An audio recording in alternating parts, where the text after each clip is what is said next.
subscribe.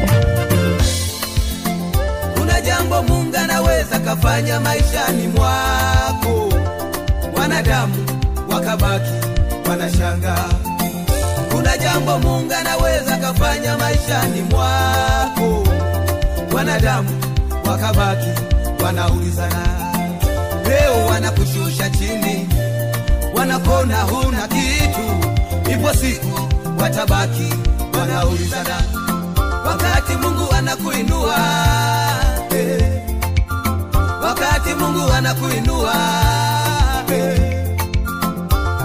wanadamu watabaki wanashangaa, wanadamu watabaki wanaulizana, watabaki wanashangaa, wanashangaa wakati wa kuinuliwa kwako wewe, watashangaa adui zako watabaki wanaulizana.